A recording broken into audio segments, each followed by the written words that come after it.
महाराज ठाकुर अभी प्राणनाथ नहीं,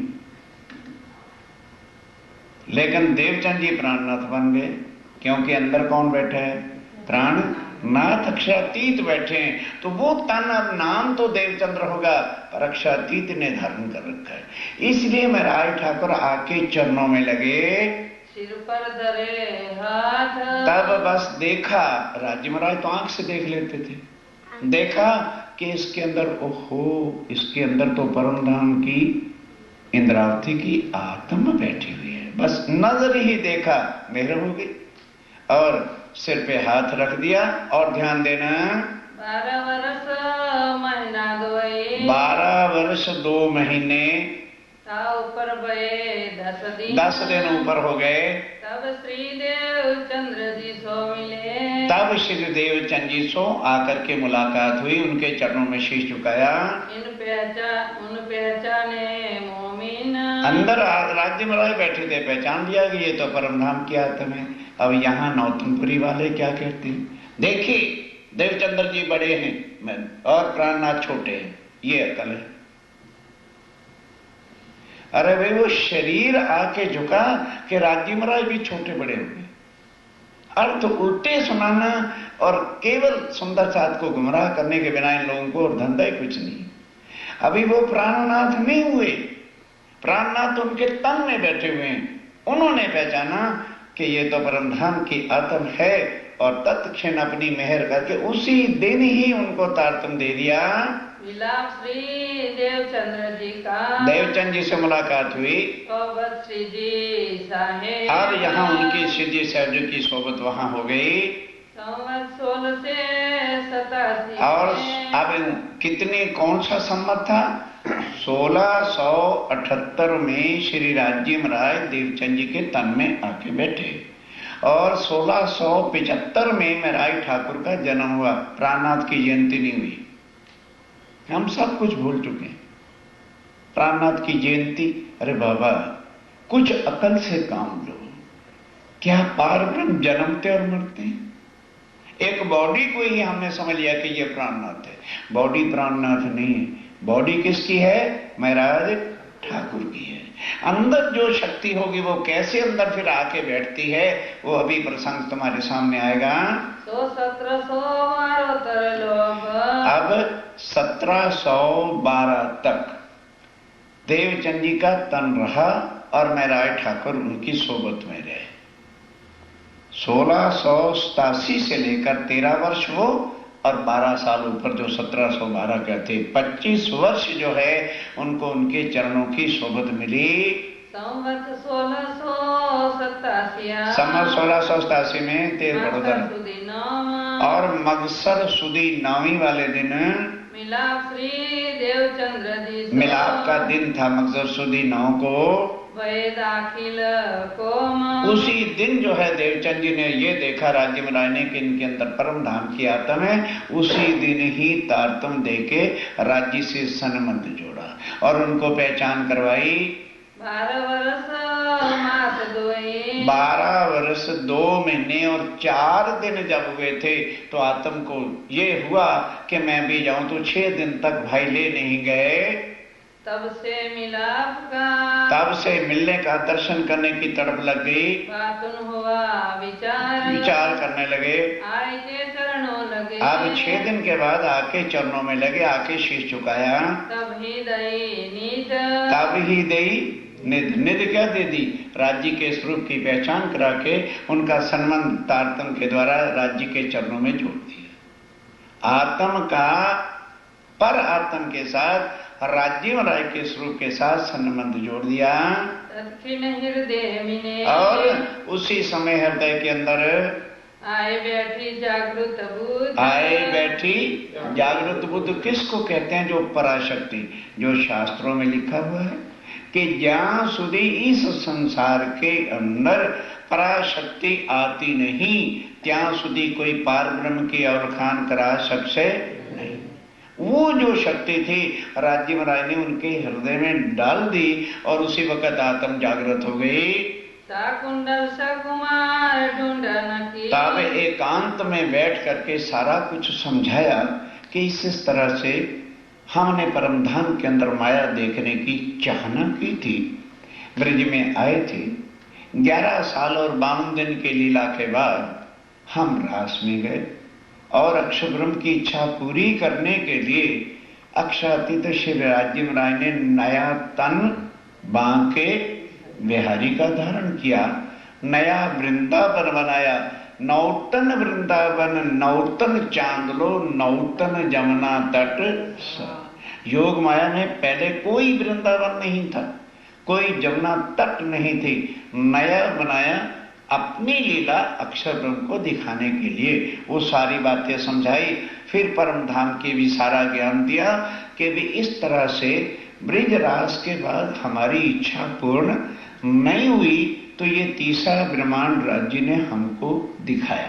फिर क्या बताया कि परम धाम की 2 आत्माएं ऐसी हैं, एक का नाम शाकुंडल है और एक का नाम आत्मा का नाम और एक का नाम शाह कुमार है। ये दोनों इस वक्त किसी राजा के जुदा जुदा तन में, कोई किसी राजा के तन में बैठी हैं, कोई किसी राजा के तन में बैठी हैं। ऑर्डिनरी तो पब्लिक को मिलना समझाना बड़ा आसान होता है, पर इन दोनों की आत्माओं को जगाने में इतना समय लग जाएगा कि जितने बाकी 12,000 जगेंगी। इसलिए जो है ध्यान देना, वो काम तेरे से होगा। कौन कह रहा है? राज्य महाराज कह रहे कि हे इंद्रावती के आत्म, हे मेरा ठाकुर, अब ध्यान दो, जब मैं ये तन छोड़ दूंगा, मर नहीं जाऊंगा, परमधाम नहीं चला जाऊंगा। हम उल्टे उल्टे रास्ते पे चले हुए हैं, सुधारो उसको। राज्य कह रहे हैं कि इस तन से जितना काम लेना है वो लेने के बाद युगल स्वरूप। श्यामा जी पहले थे कि नहीं? अरे बाबा, देवचंद जी के तन में पहले श्यामा जी थे कि नहीं थे? और राज्य महाराज भी बैठ गए तो युगल स्वरूप हो गया। तो क्या बता रहे हैं? इस तन को छोड़ने के बाद हम मेरा युगल स्वरूप तेरे तन में आके बैठेगा। पहले बता दिया कि मैंने जो पूरा काम करना है वो तुम्हारे तन में बैठ के और होगा। क्या क्या होगा? एक तो शाह कुंडल और शाह कुमार की आत्मा तुम्हारे से तन से ही जगेगी। नंबर 2, लिखा हुआ है कि साका साहल मानकर जब 1600 पूर्ण होगा तब पूर्ण ब्रह्म कुंभ के मेले पर जाकर सब हिंदू धर्मों के आचार्यों के सामने जाहिर हो जाएंगे और दुनिया स्वीकार करेगी कि तुम ही पूर्ण ब्रह्म सच्चिदानंद अक्षरातीत हो। नंबर 3 क्या? कि जो कुरान में मोहम्मद साहब ने कहा था कि फरदा रोज, अरबी में फरदा रोज कहते हैं कल का दिन, तो कल के दिन से मतलब क्या है कि दुनिया के साल 1000 हैं तो खुदा का दिन एक, इतना पीरियड होता है। दुनिया के साल 100 होते हैं तो खुदा की रात एक होती है। हम टुमारो यदि किसी को कहें तो दिन और रात बीतेगा तभी तो टुमारो होगी ना। तो इस तरह से जब 11वीं सदी होगी तब पूर्ण ब्रह्म अल्लाह ताला अपनी आत्माओं के साथ दुनिया में आएंगे। वो कुरान के सारे भेद जो औरंगजेब भी नहीं खोल सकता, जो बड़े बड़े काजी नहीं खोल सकते क्योंकि उनके पास पराशक्ति है नहीं, वो भी सारा ज्ञान कुरान के भेद तुम्हारे तन में बैठ के हम खोलेंगे। नंबर 4, जो परम धाम की आत्माएं हैं उनकी खिलवत खाने की क्या बातें हुई थी परम धाम में? क्या वहां के सागर हैं? क्या वहां का श्रृंगार है? और परम धाम क्या है और वहां किस किस स्थान पर क्या क्या लीला होती है, ये भी तेरे तन से बैठ के खोलेंगे ताकि आने वाली आत्माएं जो भी माया में फंसी हैं वो इस ज्ञान को सुनकर समझें और अपनी आत्मा को वाणी से ही जगाएं। ये 4 कार्य तेरे तन से होना है। एकांत होए सुनाए एकांत में बैठ के, सबके सामने ये बातें बताने वाली नहीं थी। एकांत में बता दिया कि इस तन को छोड़ के अब हम तुम्हारे तन में आकर के बैठेंगे। मूल स्वरूप उनके हसत सत है। अब ध्यान दो कि बाकी आत्माओं के जो मूल स्वरूप हैं, जैसे स्वप्ने में हम कोई डरावना सीन देखें, मानो स्वप्न आया, अब हम पड़े तो हैं इधर पलंग के ऊपर सो रहे हैं और सपने में देखा कि मैं जंगल में गया हूं और एक शेर मेरे सामने आ गया। सपने में देखा कि रियल? बोलो बोलो। सपने में, और शेर मुझे आया खाने, तो इस शरीर की क्या हालत हो जाएगी कि शेर आ गया। इस पर भी असर होता है ना, मतलब देख तो सपना रहे लेकिन डर ये भी शरीर जाता है। इस तरह से बता रहे हैं कि बाकी जो तन है वो उसके सपने में जो तन बैठे हैं परम धाम में साक्षात, वो रोते हैं, दुखी होते हैं। क्यों? किसी तन को कुछ नहीं मिलता, किसी का बच्चा मर गया, किसी का कुछ हो गया, तो शरीर तो इसका बच्चा रोता है, असर उस तनों पर होता है, वो दुखी हैं।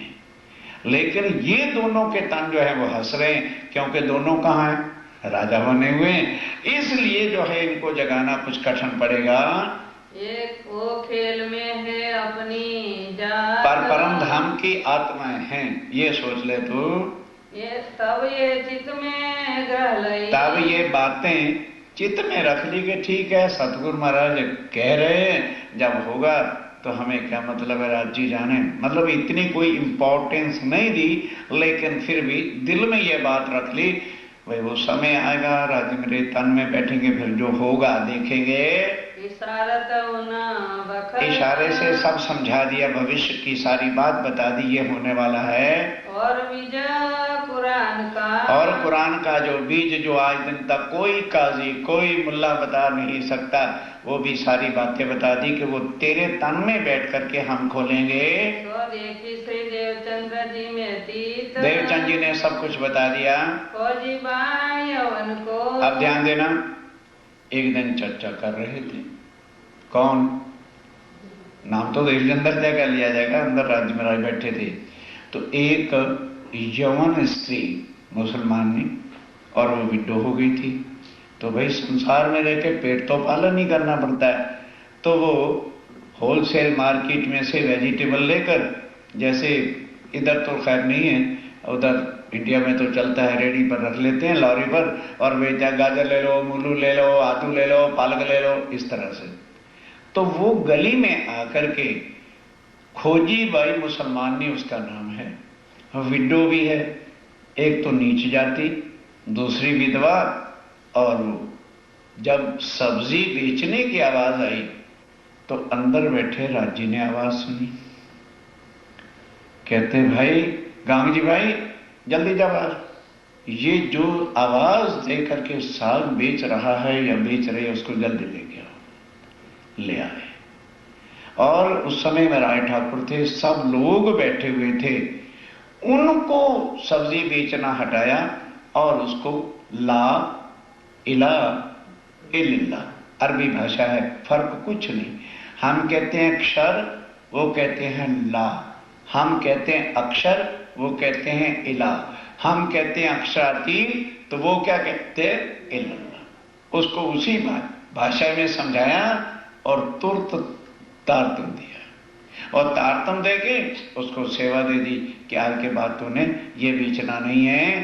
तब वहां पर महाराज ठाकुर बैठे थे, कहने लगे हे सतगुरु महाराज, क्या मुसलमानों के अंदर भी अपनी आत्माएं परमधाम से आई हैं? समझिए एक एक बात को।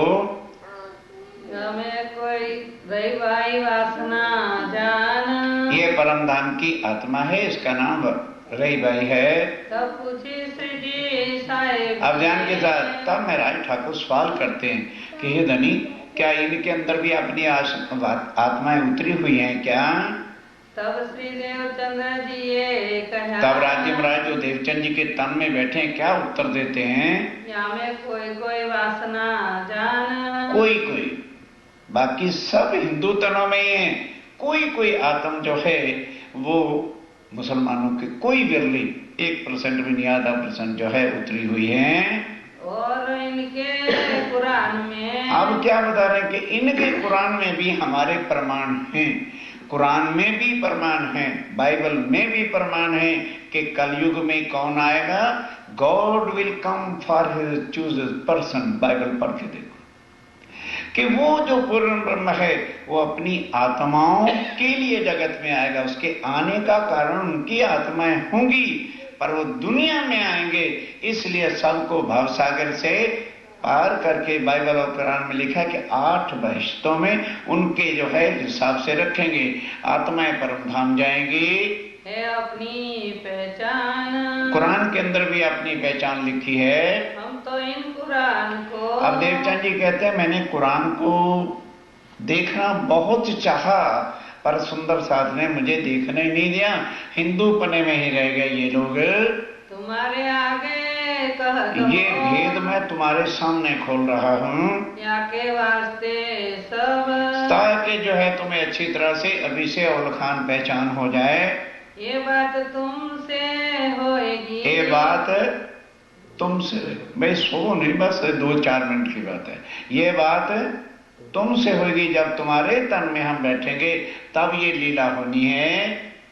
लीला आगे होई जब, लीला आगे होगी जब, यानी इस तन की लीला खत्म होके जब आगे लीला होगी, फिर ये सारा काम होगा। बोलो श्री प्राणनाथ। दोहरा दो और कल से पढ़ के आना। चलिए।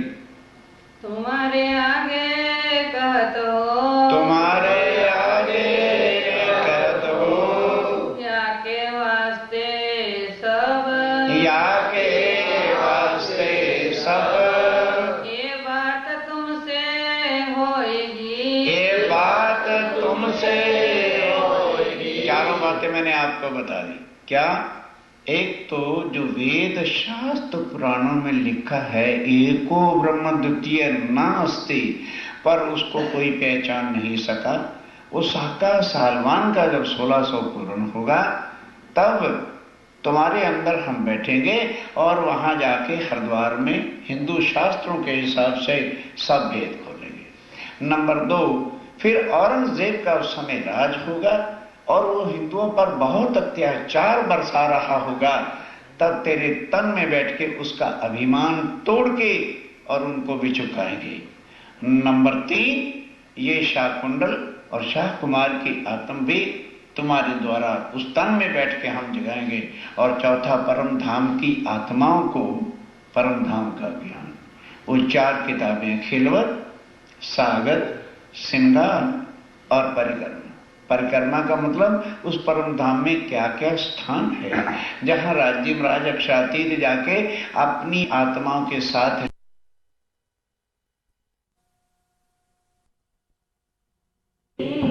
बोलो श्री सतगुरु महाराज, बोलो श्री निजानंद संप्रदाय सर्व सुंदर साथ। तुम्हारे आगे कहत हो, या के वास्ते सब, ये बात तुमसे होएगी, लीला आगे होए जब, लीला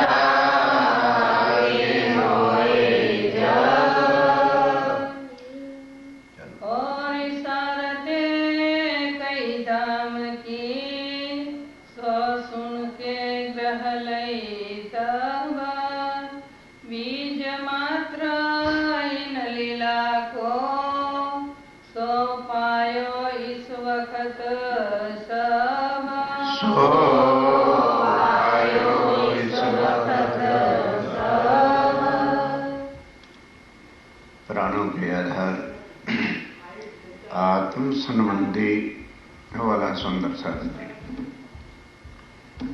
जब वह पूर्ण ब्रह्म अक्षरातीत सच्चिदानंद स्वरूप आप श्री राज्य महाराज साक्षात देवचंद जी को दर्शन देकर उनके हृदय में विराजमान हो गए, तो उसके बाद अब जागने का काम शुरू होता है।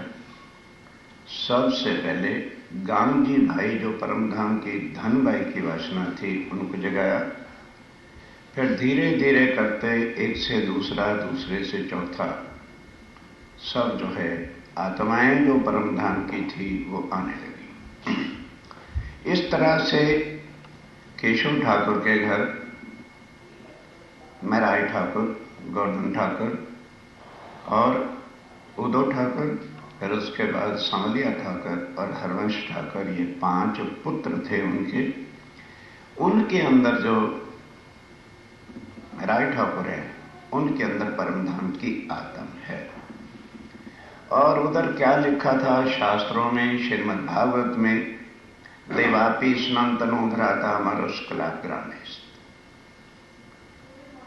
कि कलयुग के अंदर मरु और देवापी के जीव ही जन्म लेंगे, जिस पर पारब्रह्म अक्षरातीत बैठकर 2 तनों में लीला करेंगे, एक में ईसार वल्लभ और एक में आखिरुल ज़मान इमाम महदी।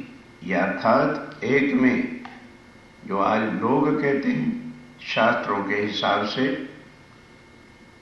कि बुद्ध निष्कलंक अवतार, तो बुद्ध जी का कार्य कौन करेगा? देवचंद जी महाराज। अब बुद्ध जी से अर्थ क्या है कि वो जागृत बुद्ध का ज्ञान, वो पराशक्ति का ज्ञान, जिसके बिना कोई भी निराकार से आगे योग माया का विमान अर्थात अखंड नित्य वृंदावन, अखंड गोकुल, और उससे परे फिर अक्षर और अक्षरातीत क्या है कोई वर्णन कर ही नहीं सका। ना वेद, ना शास्त्र, ना पुराण, ना त्रिदेवा और ना आदि नारायण, क्योंकि वो इसी 14 लोक के अंदर हैं और उनके पास स्वप्न का निर्माण और स्वप्न की बुद्धि है। तो अब वो कलयुग में ही आना था, पहले क्यों नहीं फिर आया? क्या शास्त्र झूठे हैं? क्या कुरान झूठा है? क्या बाइबल झूठी है? सारे ग्रंथ दुनिया के झूठे थोड़े हो सकते हैं। उसके हिसाब से ही अब देवचंद जी के तन में अक्षरातीत कलयुग में ही आकर के बैठे और सारे जो लिखे निशान थे उसको जाहिर करना शुरू किया। अब तन तो भले यहां किसी का भी हो, तन तो छोड़ना, वो तन को अब छोड़ने का जब समय निकट आता जा रहा है, उधर वो महराज ठाकुर जिसके आत्म के अंदर इंद्रावती की, तन के अंदर इंद्रावती की आत्म है, वो अब उनके चरणों में अपने बड़े भाई गोवर्धन ठाकुर, ये कल विषय हो गया था, उसके संबंध से आते हैं। और जिस दिन आए उसी दिन देवचंद जी के तन में वो जो राज्य महाराज अक्षरातीत विराजमान थे, उन्होंने पहचान लिया कि हो ये तो वही इंद्रावती की आत्मा है जिसके अंदर ये देवचंद जी के तन को छोड़कर हमने बैठ लिया। तो धीरे धीरे उनको बता दिया, यही आज चौपाई दुराई है कि देखो जब आगे लीला होगी, अर्थात मेरे तन को छोड़कर अक्षरातीत श्री राज्य महाराज युगल स्वरूप तेरे तन में बैठेंगे, तो क्या होने वाला है कि जो शास्त्रों में लिखा है कि साका साहलवान का 1600 पूर्ण होने पर बुद्ध निष्कलंक अवतार जाहिर होंगे, तो मेरे अंदर बैठे राज्य और श्यामा जी और कुल संसार की शक्तियां तुम्हारे अंदर आके बैठ जाएंगी। फिर क्या होगा? जो आज दिन तक वेदों वाले पढ़ते तो हैं कि एको ब्रह्म द्वितीय नास्ति, जाओ किसी से पूछो वो एक ब्रह्म कौन है, नन कैन स्पीक, कोई बोल ही नहीं सकता इस विषय में कि वो ब्रह्म क्या है। क्यों? ब्रह्म सत्य जगत मिथ्या। और तो वो तो पढ़ तो लेते हैं, लेकिन फिर ब्रह्म का वर्णन करते समय क्या कह देते हैं कण कण में? वो ब्रह्म सत्य, जो ब्रह्म सच्चिदानंद है, वो केवल एक है, एको ब्रह्म। वो कहां है? इस दुनिया में नहीं, क्योंकि दुनिया जगत जो है मिथ्या है, हम भ्रांति के अंदर हैं। यहां सारे भगवान तो हैं, परमात्मा नहीं। परमात्मा सबका एक है। अगर उस एक की सबको पहचान हो जाती तो आज जुदा जुदा धर्म, जुदा जुदा रीतियां, जुदे मंदिर, जुदा जुदा, कोई किसी की मूर्ति की पूजा कर रहे, कोई किसी की कर रहा है। ये भ्रांतियां आप देवचंद जी के अंदर बैठे राज्य में राय कह रहे हैं कि इस तन को छोड़ के जब तुम्हारे तन में बैठूंगा, एक तो ये काम होना, दूसरा जो कुरान में लिखवाया था कि आखिरुल ज़मा इमाम मेहदी फरदा रोज कल के दिन 11वीं सदी आएंगे और वो आकर के सारे अर्श की परमधाम की बातों को जाहिर करेंगे, वो भी तेरे तन में बैठकर होगा। और क्या होने वाला है कि परमधाम की आत्माओं को, जिस परमधाम को कोई जानता ही नहीं है वो कहां पर है, वो तेरे तन के अंदर ही बैठ के हम भेद खोलेंगे। जो वेदों में लिखा तो जरूर है, अक्षरात परा अक्षरा और अक्षरात परतः परा इति परब्रह्म, के क्षर से परे अक्षर है, जो बाइबल में भी लिखा है कि दिस वर्ड इज फॉल्स। इसको क्रिएट करने वाला यहां क्या है, गॉड तो है। अब गॉड को लोग, ये बाइबल वाले नहीं जानते कि गॉड कौन है। जैसे हम कहते हैं ब्रह्मा, विष्णु, महेश, उसी तरह से वो क्या कहते हैं, अजाजील, अजराइल और मेकाइल, इसको वो गॉड कहते हैं। क्यों? गॉड का अर्थ क्या निकलता है, G for generator Brahma ji, O for operator पालन पोषण करने वाले विष्णु भगवान, और D for destructor Mahadev ji. वो इन्हीं को गॉड मान करके बैठे हैं। पर लेकिन बाइबल में भी क्या लिखा है, the creator is above than God. चाहे कुरान उठाओ, चाहे गीता और वेद उठाओ और चाहे बाइबल उठाओ, लक्ष्य सबका उस साक्षाती पार ब्रह्म पर जाएगा, उनकी वाणी के हिसाब से। और कुरान के लिखी बातें कि जब वक्त आखिरत होगा, वह पूर्ण ब्रह्म दुनिया में आएगा, पूर्व की बजाय सूर्य पश्चिम से निकलेगा, क़यामत के साथ निशान लिखें। तो 2 साल पहले हमें पता चला कि भाई यहां मुसलमानों का भी बहुत बड़ा काजी और ये सब रहते, नरेंद्र भाई जी और रमन भाई जी और शायद संजीव मेरे साथ गए। हमने जाके उनसे प्रश्न किया, एक उत्तर दिया, जी this is beyond our capacity. 6 प्रश्न के 6 के बारे में उन्होंने कह दिया कि this is beyond our capacity. तो ये सारे भेद भी इंद्रावती के आत्मा महाराज ठाकुर तेरे से खुलेंगे, वेदों के छुपे हुए रहस्य तेरे से खुलेंगे, बाइबल के सारे भेद तुम्हारे से खुलेंगे। ये क्रिश्चियनों को पूछना, भाई ये जो कब्रें बना रहे हो, और यहां तो मैं देख के भी गया था, कब्रें भी बिक रही हैं एडवांस, और वहां पर खूब अच्छी फुलवाड़ी और फूल लगे कि भाई हमने जो कब्रिस्तान बनाया है वो बहुत सुगंधी वाला है, तुम वहीं पर आकर बैठो। बिक रहे हैं महंगे से महंगे कि भाई ये अच्छा है, महंगा ले लो। क्यों? खुदा आएगा हमें कब्र से उठाएगा। ठीक है, अमेरिका संसारिक दृष्टि में कहीं सबसे दुनिया से राजा होगा, बाइबल के हिसाब से इतनी व्याकल किसी पादरी को नहीं है।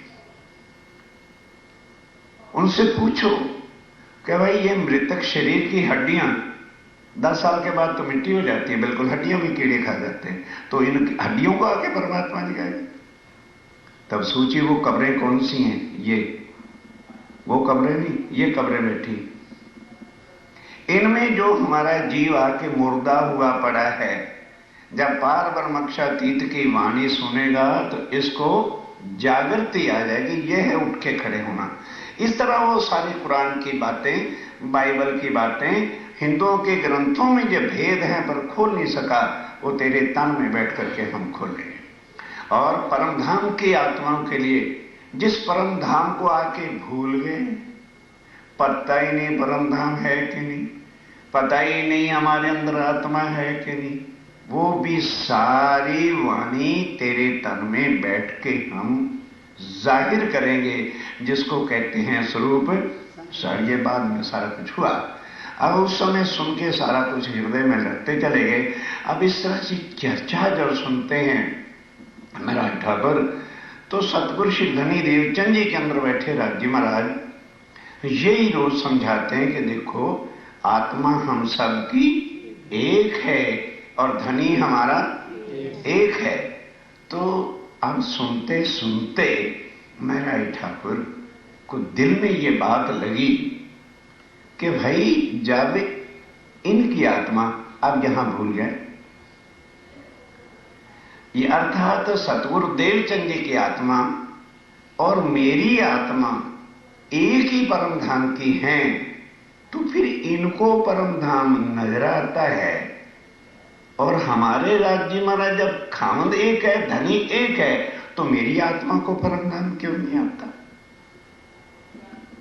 यहां भूल क्या खा गए कि देवचंद जी महाराज को सतगुरु जाना, ये नहीं पहचान सके कि ये देवचंद्र थोड़ा बोल रहा है, ये तो इनके अंदर अक्षरातीत ही बैठ के बोल रहे हैं। यहां मार खा गए, भूल गए, क्योंकि शरीर सामने पड़ता है। और सुंदर शाह जी, बहुत कठिन चीज है कि अपने धनी की पहचान करना कि इस तन में ही उनकी आवाज है। जिस तन में भी राज्य राय की कोई मेहर कृपा होगी, वो संसारिक बातों में उलझे कहीं नहीं, एकदम परे की बात। वो परे की बात तन नहीं कर सकता, जीव नहीं कर सकता, आत्म नहीं कर सकती, केवल परम धाम के अक्षरातीत श्री राज्य महाराज ही कृपा से बुलवाएंगे। अब उस समय ये पहचान नहीं थी, क्योंकि वाणी नहीं थी। तो अब उन्होंने सोचा कि मेरे अंदर कोई अवगुण है, कमियां हैं, तभी तो मुझे परम धाम नजर नहीं आता। तो क्या करने लगे, घर में गए तो देखा कि ओहो, श्रीमद् भागवत में लिखा है कि जो कलयुग में जिसके घर अधिक सोना होगा वहां राज्य महाराज की मेहर नहीं होगी।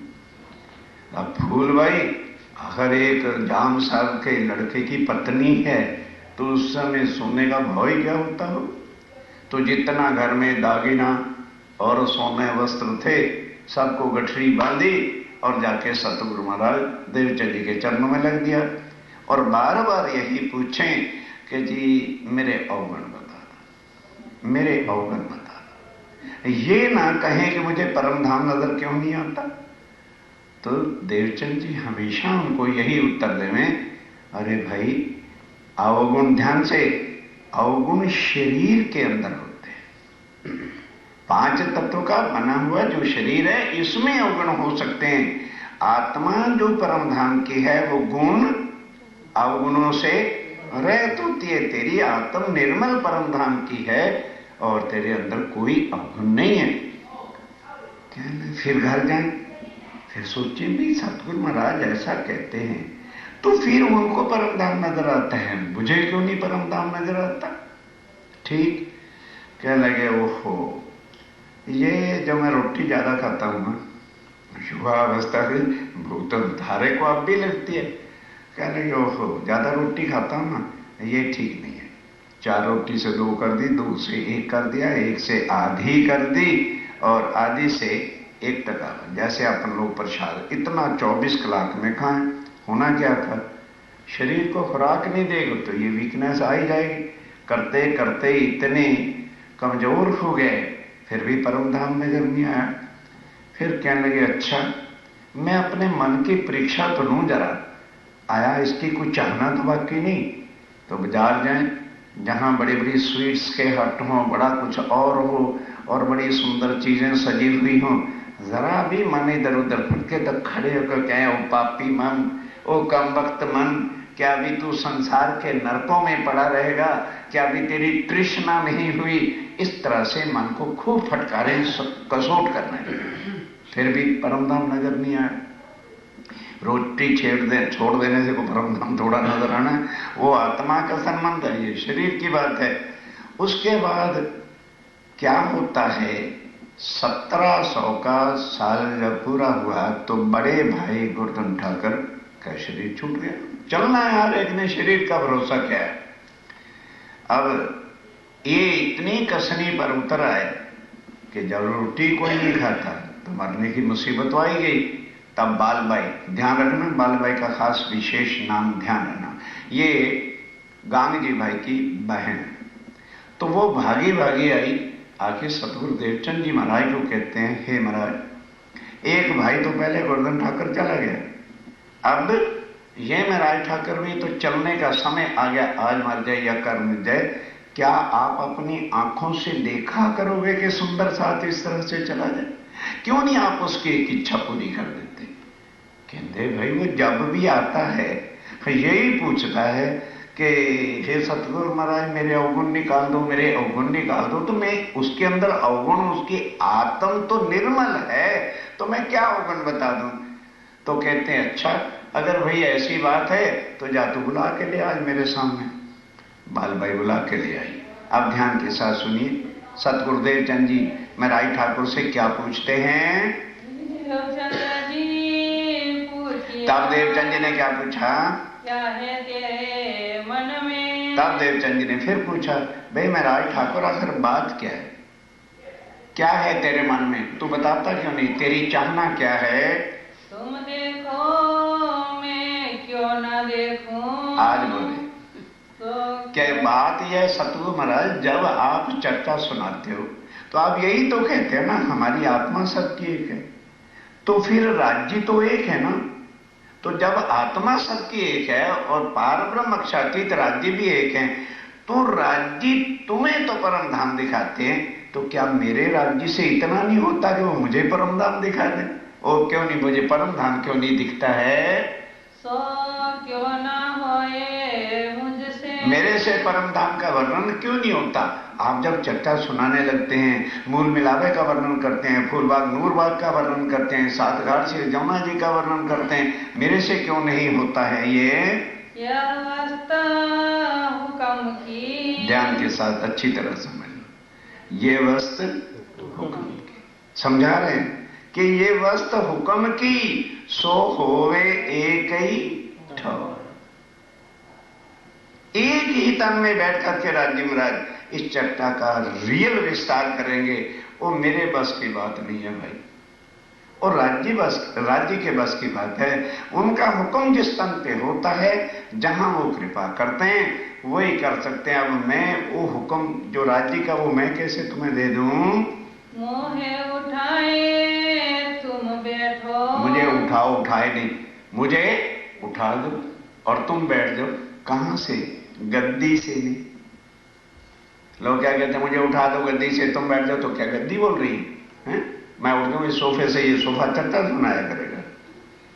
मुझे उठाओ का मतलब क्या है? मुझे मार दो, इस दुनिया से उठा दो, तो फिर राज्य उठ के तेरे अंदर बैठ सकते हैं। उससे पहले नहीं ये हो सकता। मैं अब अपने आप राज्य को कैसे कहूं कि मेरे तन में से निकल के इसके तन में बैठ जा?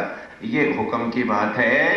पर ना होए कहूं और, एक ही जगह होगी, किसी और तन में राज्य में रह के एट ए टाइम दो तनों में लीला हो ही नहीं सकती है। एक ही जगह होगी, दूसरे तन में। अब राज्य एक, तो दो तनों में कैसे बैठ जाएंगे? एक ही तन में बैठ करके अपनी लीला करेंगे। तब चित्त पीछा पड़ा, जब सतगुरुदेव चंद ने ये कहा मुझे मार दो, तब राज्य महाराज तेरे तन में आएंगे। क्यों? मैं कह चुका हूं, देवचंद जी कहते हैं कि जब तक राज्य मेरे तन में है तो लीला इस तन से होगी, और जब मेरा शरीर छूट जाएगा तब वो उठ करके तेरे तन में युगल स्वरूप आके बैठ जाएंगे। तो भाई तो अभी चाहता है तो मुझे मार दे। अब जब ये बात सुनी कि मेरे इस चीज से सतगुरु महाराज जी पर इतना वो पड़ा है, तो बस अपने चित्त को वापस मोड़ लिया कि नहीं। बहुत दुखी हुई कि मैंने सतगुरु महाराज जी की पहचान नहीं की, अंदर तो राज्य महाराज बोलते हैं। बस फिर बड़ा पश्चाताप किया। तब गुजरात भेजिया, फिर बाल भाई, ध्यान दो, बाल भाई कहती सतगुरु महाराज वजीर साहब का, जाम साहब का लड़का है, काम तो उनको कोई है नहीं, घर में भरपूर सब कुछ खाने पीने का है, इनको सेवा में लगाओ। जब इसका चित्त सेवा में लगेगा तो फिर ठीक रहेगा। देवचंद जी ने, मतलब राज्य महाराज अंदर कहते हैं बात ठीक है। कहने लगे महाराज ठाकुर गुजरात यानी अहमदाबाद जाओ और वहां से बुद्ध गीता, बुद्ध स्तोत्र, महेश्वर तंत्र और पुराण संहिता लेके आओ। ये 4 किताबें। सुंदर साहब जी, ये कृपा राज जी की है। वो चारों किताबें स्वाय रतनपुरी आश्रम के आपको कहीं भी नहीं मिलेंगे, ना नौतनपुरी में, ना सूरत में और ना पन्ना जी में। बड़ी मुश्किल से पता नहीं कहां कहां लोगों के, हिंदुओं के परिवारों में से ये किताबें मिली और वो छाप करके आपके पास भेज दी गई। महेश्वर तंत्र यहां है, बुद्ध गीता यहां है, बुद्ध स्तोत्र यहां है। वहां जो लक्ष्मी जी ने तपस्या किया था 7 कल्पांत, और विष्णु भगवान की सारी बातें क्या कही थी कि हे लक्ष्मी, अब द्वापर युग में मैं जाकर के ययाति वंश में जन्म लूंगा, वहां मेरे तन का नाम कृष्ण होगा और तेरा नाम रुक्मिणी होगा। तब वह पार ब्रह्मक्षातीत मेरे तन में बैठ के लीला करेंगे और उनकी लीला कर जाने के बाद फिर मैं तुम्हें पहचान कराऊंगा कि मैं किसका ध्यान धरता हूं। वो जो माधोपुर में जाके रुक्मिणी को ब्याहा और उस दिन सारा प्रसंग आपको बताया। तो जो बुद्ध गीता है और बुद्ध स्तोत्र है, उसके अंदर ब्रह्मा जी ने जो नारद को भविष्य की वाणी बताई और शंकर भगवान जी ने उमा को जो बात बताई, बहुत छोटी छोटी पुस्तकें, केवल $1 भी उसकी शायद कीमत नहीं होगी, इतना सस्ता है और यहां अवेलेबल है। जो सुंदर साथ लेके पढ़ना चाहे पढ़ सकता है। हाँ, महेश्वर तंत्र जरूर जरा $4 या $5 का मिलेगा, क्योंकि वो बहुत मोटी किताब है। अब है एक पुराण संहिता किताब, वो मिल गई है, अर्थ गठन हो गया है, बस अब जाके छुपाने के प्रयास में हूं। तो ये ग्रंथ मंगवाए जिसके अंदर भविष्य की कलयुग की बातें कि पूर्ण ब्रह्म कैसे दुनिया में आएंगे और किस तरह से वो आके सारे संसार को भावसागर से पार।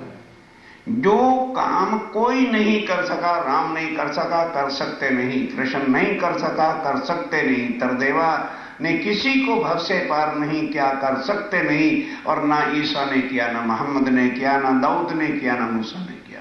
क्यों?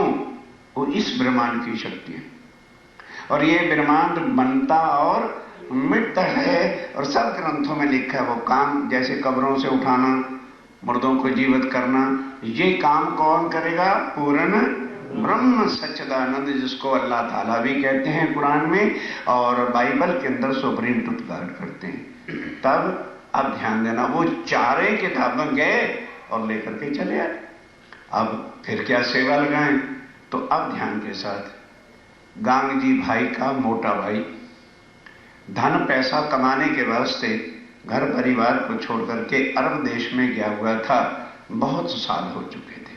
तो बाल भाई कहती है, सतगुरु महाराज, गांग जी भाई कई सालों से अब काम धंधे पे जाता नहीं, सुंदर साथ की संख्या बढ़ रही है, तो सुंदर साथ की सेवा में भी कमी आ रही। सेवा तो पैसे से नहीं है और उन्होंने काम धंधा छोड़ दिया था, लड़के करते थे सिर्फ। और एक तो मेरा ठाकुर को वहां भेज दो अरब में, एक तो जितना उनका काम धंधा फैला हुआ है उनको समेट लाएगा और खेतावह भी आ जाए, उनका धन भी आ जाएगा। एक तो उनके बाल बच्चे परिवार पल जाएगा और दूसरा सुंदर साथ की सेवा हो जाएगी। देव तंजी ने सोचा ये ठीक है। मेरा ठाकुर को हुक्म दिया कि देखो अब ये सेवा तेरे जिम्मे है, खेते भाई के पास चले जा, क्योंकि जाम साहब के वजीर के लड़के थे, अकाउंट में बड़े निपुण थे, कार्य परिश्रम से ही होता था। बस जैसे ही हुक्म मिला, गांग जी भाई जी ने भी अपने मोटे भाई को चिट्ठी लिख दी, देवचंद जी ने भी चिट्ठी लिख दी। अब वो पत्री लेकर के नाव में सवार हुए।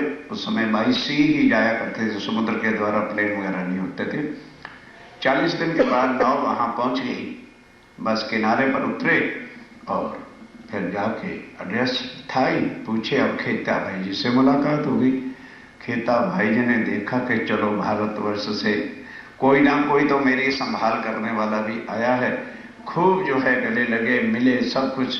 और उसके बाद जितना कारोबार ध्यान के साथ उगरानी का था, इतना विस्तार उसने पैसे का कर रखा था, तो उस काम के पीछे महाराज ठाकुर जाके सतगुरु का फरमान है करना है, कोई उनको पैसे की तो लालच थी नहीं, मोटे वजीर के जाम के लड़के थे, तो जा करके दिन भर रात परिश्रम करते, दिन भर रात परिश्रम करते, उगरानी करने लगे। किसी को 2 टका कम भी देता था तो ले लेते, भी काम समेटना है। अब रात को जब बैठे, दिन भर तो ये काम करें, तो रात को बैठ के खेता भाई को चर्चा सुना, कहने के खेता भाई ये मनुष्य तन मिलना बड़ा कठिन होता है, 84 लाख योनियों में जीव जन्मता है, भटकता 84 लाख बार, फिर कहीं जाकर एक बार मनुष्य तन मिलता है और इसको परमात्मा सोचने की शक्ति देता है, पर सोचता कोई नहीं, सोचता कोई नहीं। सबको पता है कि एक ना एक दिन जाना, किसी को याद है जाना? उसके लिए वो टॉपिक आ जाए, अरे जब मरेंगे तब देखेंगे, अभी काहे का झंझट है, तब क्या देखेंगे? यम के दूत, उस समय और कोई नहीं आता, यम के दूत आते हैं। जो कुछ देखना चाहते हो, जिसको भजना चाहते हो, जिसकी पहचान करना चाहते हो, अब समय है। मरते समय को चाहे ना कि हम परमात्मा का नाम ले लेंगे या कुछ कर लेंगे, कभी नहीं निकलेगा परमात्मा का मुंह। अंतमता सुगधा, जो सारी उम्र डॉलरों में ही घूमे हुए हैं, मरते समय भी उसी इतना बैलेंस है, इतना बैलेंस है, वो बैलेंस ही करता मरेगा, क्योंकि सारी उम्र उसमें रचा बचा हुआ है। तो बहुत उसको समझाते हैं। अब स्वामी जी तो बैठ के चर्चा सुनाते हैं, वो थोड़ी देर के बाद कहता, ओ महाराज ठाकुर रुकना, ओ अब्दुल रसूल के 200 रुपए आए थे, लिखा है क्या? वो चर्चा सुनाते हैं और उसका मगज उधर ही घूमता रहता है। 4 साल तक बराबर चलाई चर्चा, पर इतनी भी छींट उसको लगी। कोरा जीव जो है उसको लाख चर्चा सुना लो, वही कमी करते करते अब क्या होता है। एक दिन खेता भाई बाहर गए, स्वामी जी बाहर गए हुए थे, तो खेता भाई को पीछे ताव आया, गर्मी सा जोर हो गया, डेथ हो गई। अब जब डेथ हो गई तो वहां का मुसलमान कंट्री थी, तो मुसलमान ही हाकिम होना था, शेख सल्लाह उसका नाम था। तब उसने क्या किया, हुक्म दे दिया कि भाई खेता भाई का कोई भी सगा संबंधी वारस यहां नहीं है, तो सारी प्रॉपर्टी गवर्नमेंट की है, सील मोहर लगा दो। अब स्वामी जी आए, आके पता चला भाई खेता भाई तो धाम चल गए। तो उनका पहले तो डेड बॉडी का अंतिम संस्कार किया, उसके बाद शेख सल्लाह को जाके कहा कि हुजूर ये सारी अरब की कंट्री है, इनसे पूछो मैं उसका सगा भाई हूं कि नहीं। 4 साल से मैं इधर हूं, मेरी बुक्स देखो, सारा अकाउंट वगैरह मेरे हाथ से बना हुआ है, और तुम आप ऐसा क्यों कर रहे हो? ध्यान के साथ जब वो शेख सल्लाह को पता चल गया तो ये तो उसका सागा भाई है, तब ध्यान देना, उन लोगों के पास हर प्रकार के आदमी होते हैं। कुछ गलत आदमियों को कह दिया कि देखो बेटा जितना कहोगे इनाम मिलेगा, आज रात्रि को मेरा ठाकर सोएगा, इसको मार डालो। मुसलमानों का तो ये काम ही होता बस। लेकिन उनका व्यवहार इतना कुशल प्रेम वाला था, उन्हीं आदमियों ने आके, जिनको उन्होंने कहा था इनको मार डालो, आके मेरा ठाकुर को कहते, मेरा ठाकुर जी आज रात को फटाफट खाना खाने के बाद ये जगह छोड़ के चले जाओ, नहीं तो आपको लोग मार डालेंगे। और स्वामी जी को जब ये पता चला तो रातों रात ही उठे, वो छोड़ करके वापस इंडिया नहीं भागी। अब सोचने लगे अगर मैं वापस जाता हूं तो सतगुरु महाराज जी को शक्ल क्या दिखाऊंगा। नहीं, I should appeal to the king. वहां का जो बगदाद बसरा राजधानी थी, वहां के लिए स्वामी जी चल पड़े, चले गए। वहां जाके अपना एप्लीकेशन दरख्वास्त राजीनामा उनको दिया कि भाई इस तरह से जो है मेरा भाई भी मर गया है और मेरी सारी संपत्ति हड़प कर दी है, कोई एप्लीकेशन ही ना ले। क्लर्कों के पास गए, बड़े बाबुओं के पास गए और सबके पास जाए, जो एप्लीकेशन पढ़े, कहे कि बादशाह को पता चल गया तो बादशाह ने तो तुरंत इसकी फेवर, बादशाह ठीक था, इसके फेवर में काम करेगा और इतनी लाखों की संपत्ति हमारे मुल्क की इंडिया में चली है, नहीं एप्लीकेशन ही नहीं दी। 2 महीने तक बराबर स्वामी जी रोज दफ्तर जावें, सबसे रिक्वेस्ट करें, सब कुछ करें, पर किसी ने भी सुनी हारे। अब क्या करेंगे, प्रदेश में कोई सुनने वाला ही नहीं, कोई पहुंच नहीं, कोई सोर्स नहीं, कोई कुछ नहीं, निराश होके जा रहे हैं। अब जब निराश होके जा रहे हैं तो राज्य ने कहा तो काम गड़बड़े। अब देवचंद जी के मिले थे डाकू के रूप में, तो राज्य ने क्या रूप धारण किया, एक ऊंट के ऊपर एक मुसलमान खां पठान जैसा तुर्रा बांधा हुआ आगे से आते आते आते आकर के स्वामी जी से मिले और खुद ही पूछते हैं, स्वामी जी ने तो नहीं पूछा, भाई मेरा इससे कुछ जानकारी नहीं तो मैं क्या पूछूं। तो वो खड़े हो गए उठले पर राज्य महाराज, कहते और राही मुसाफिर किधर जाता है, क्यों उदास है, क्या गम का चेहरा लिए जाते हो। स्वामी जी हैरान, भाई मैं इसको जानता नहीं तो ये इस तरह से बात क्यों पूछता है। तब उसको सारा किस्सा सुनाया कि हुजूर क्या बातें बताए, इस अरब जैसा अन्याय देश कोई भी दुष्टाचारी नहीं होगी, यहां के सारे अफसर भ्रष्ट हैं, कोई बात नहीं सुनता और कोई इंसाफ नहीं होता। हुजूर आप कहते हो इस मुल्क में इंसाफ होता है, मेरे साथ ही ये अत्याचार हुआ। तो राज्य महाराज क्या बोले, हाँ राही मुसाफिर, हालांकि कसम खा के कहते हैं हमारे मुल्क में सबका इंसाफ होता है, मैं तुमको रोका देता हूं। क्या करना कि बादशाह के घर दफ्तर में ना जाना।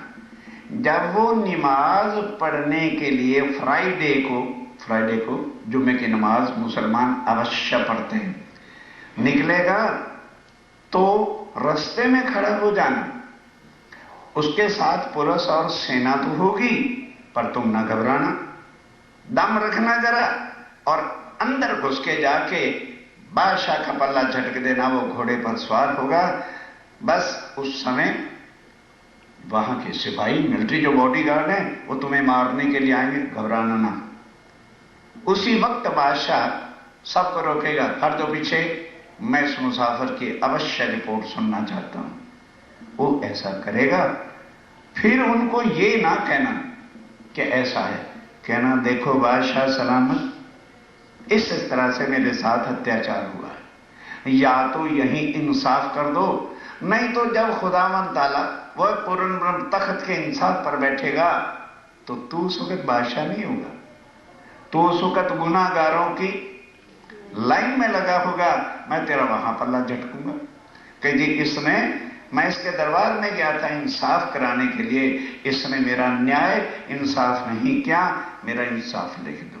या तो बादशाह यहां इंसाफ करो, या कि फिर मैं तेरे से वहां इंसाफ करूंगा। वो डर के तेरा इंसाफ कर देगा, घबरा नहीं। रुक्का ले लिया स्वामी जी, चिट्ठी ले ली, लेके थोड़ा सा गए तो कहने लगे यार मैंने तो उनका अहोभाग्य भी नहीं किया, गुड मॉर्निंग वो कह देते भाई, हैं आपका थैंक यू करते, कुछ वो शुक्रिया बजाते।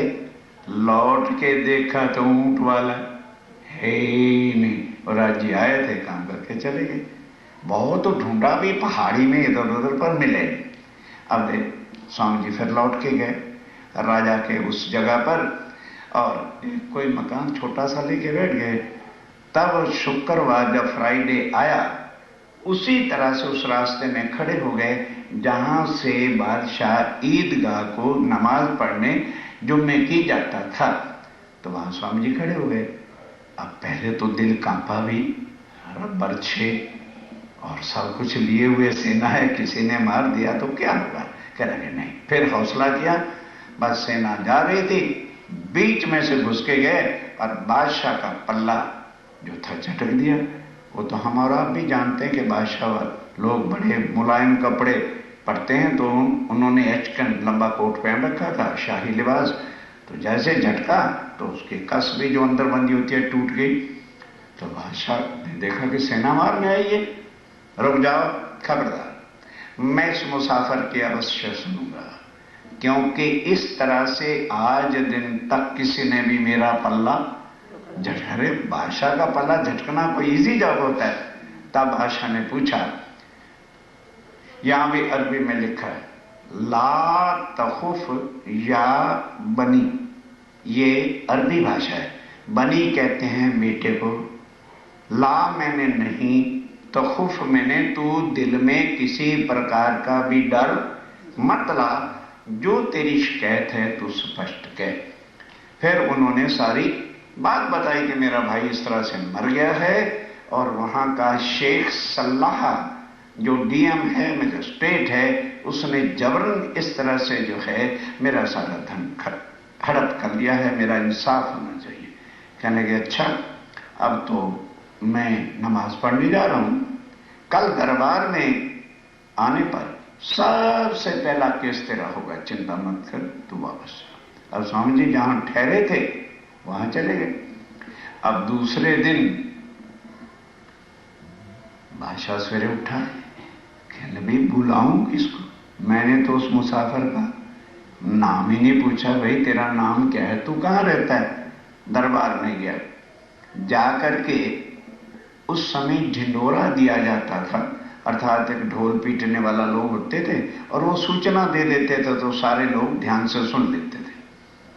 तो बादशाह ने कहा भी ऐसे करो, एक ढिंडोरे पीटने वाला चले जाओ और 2 सिपाही चले जाओ, ढिंडोरा दो कि भाई वो शख्स कौन है जिसने कल बादशाह का पल्ला झटका था, उसको मेरे दरबार में ले आओ, मैं उसका इंसाफ करना चाहता हूं। खैर वो ढिंडोरा पीटते जा रहे थे तो स्वामी जी जहां थे उन्होंने दूर से कह दिया, ओ भाई इधर आ जाओ, मैंने बादशाह का पल्ला झटका था। अब सिपाहियों का तो काम होता है, चाहे आदमी गिल्टी हो या ना हो, तो ऐसे ही पकड़ के ले जाते हैं कि जैसे कोई मुल्जिम होता है, पकड़ के दरबार में ले गए। अब क्या होता है, बादशाह ने जब वो कह रहे पागलो ये सिपाही तुम इनको इस तरह से क्यों पकड़ के लाए, तब महराज ठाकुर का बड़ा स्वागत किया और जहां तख्त पर खुद बैठा था वहां एक चेयर देकर उनको बिठाया। पहले केस नहीं पूछा, कहने लगे वो हिंदुस्तान के रहने वाले, बताओ फिर तुम्हारे मुल्क में इंसाफ कैसा होता है, और बादशाह को किसी ने शिकायत करनी होती तो कैसे होती?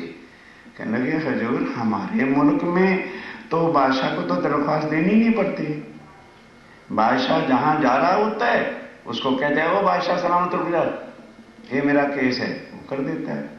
इसलिए मेरे से कल गुस्ताखी हो गई, मैंने समझा कि शायद अरब में भी ऐसा ही होता है तो मैंने आपका पल्ला झटक दिया। कह लगे नहीं कोई बात नहीं, फिर बता वहां पर धर्म का कैसे कार्य होता है, दीन इस्लाम का कैसे कार्य होता है, वो बातें की। फिर मतलब जैसे एक फ्रेंड हालचाल पूछता है, ये व्यवहार उस बादशाह ने किया। फिर कहने लगे अब बता तेरी शिकायत क्या है, तो सारा कुछ बताया उसको। कहने लगे अच्छा, अपनी कलम से, पीए को भी नहीं बोला, अपनी कलम से शेख सल्लाह के नाम हुक्मनामा दिया कि वो शेख सल्लाह इस आदमी की जितनी धन संपत्ति है, इस पत्र को देखते साथ लेटर को तुरंत जो है इसको वापस कर दे, नहीं तो तेरे परिवार सहित जो है फांसी के तख्ते पे चढ़ा दूंगा। तुमने ऐसे मजाक बना रखा है, जुल्म कर रहे हो राजे मुसाफिरों को, और सिपाही को भी साथ भेज दिया। अब वो महराज ठाकुर चिट्ठी लेकर और सिपाही साथ वो शेख सल्लाह जहां खेता भाई धाम चला था उसके घर पे पहुंचे, जाकर के चिट्ठी दी। सिपाही ने भी कह दिया शेख सल्लाह साहब चाय पानी तो बाद में पीऊंगा, पहले इसका धन वापस कर दो, नहीं तो मेरी भी मुसीबत आ जाएगी। तुरंत जो सील मोहर लगी थी तोड़ के दे दी। अब सिपाही तो चले गए, अब सुनना और सारी बात को समझना। अब होता क्या है, इधर से स्वामी जी ने सतगुरु श्रीधनी देवचंद जी को और गांग जी भाई को चिट्ठी लिख दी थी कि खेता भाई धाम चल गया है, मेरी हेल्प के वास्ते किसी को भेजो, काम बहुत बड़ा है और मैं अकेला नहीं संभाल सकूंगा। तो अब क्या होता है, अभी हिंदुस्तान से कोई आया नहीं है। अब वो शेख सलाह को बड़ा गुस्सा आ गया कि ये एक विदेश के रहने वाला भारतवर्ष का आदमी, और मेरी शिकायत जाके इसने बादशाह को की है। खोल तो दिया ताला, सारे सील मोरे जो लगी थी तोड़ दी, लेकिन 4 गलत आदमियों को कह दिया कि रात्रि को जितने इनके गोदाम हैं ना, चौकीदार जो पहरे भर थे, कपड़े का गोला बना के कैरोसिन ऑयल डाल के आग लगा दो। भाई जिसके दिल में ही पाप है वो तो करेगा ही ऐसा। तो अब क्या हुआ, गोदाम जितने थे उनको आग लग गई, जल के राख हो गया। बाई चांस कुल अकाउंट बुक्स, और उस समय नोट वोट नहीं होते थे सुंदर साहब जी, वो सोने की ईंटें और चांदी की ईंटें होती थी, वो बच गई। अब क्या होता है ध्यान देना, इतने में हिंदुस्तान से अब जब चिट्ठी पहुंची तो देवचंद जी ने अपने लड़के को, किसको, बिहारी जी को तारतम में लिया। अब उसके दिल में प्यार प्रेम कहां से आए। और उधर गांगजी भाई का जो मोटा लड़का श्याम जी था, उसको उन्होंने भेज दिया। अब दोनों यहां पर आते हैं और अब देखो क्या वार्ता होती है। सुनवात श्री देवचंद जी को जब ये पता चला, जरा तेज पड़ा करो, बिहारी जी को और श्याम भाई को दोनों को भेजा। पहुंचे आए बराबर, वो भी अरब में आकर के पहुंचे, मराई ठाकुर से मुलाकात हुई। अब स्वामी जी ने कहा, बिहारी जी महाराज ये 4 साल का अकाउंट बुक है,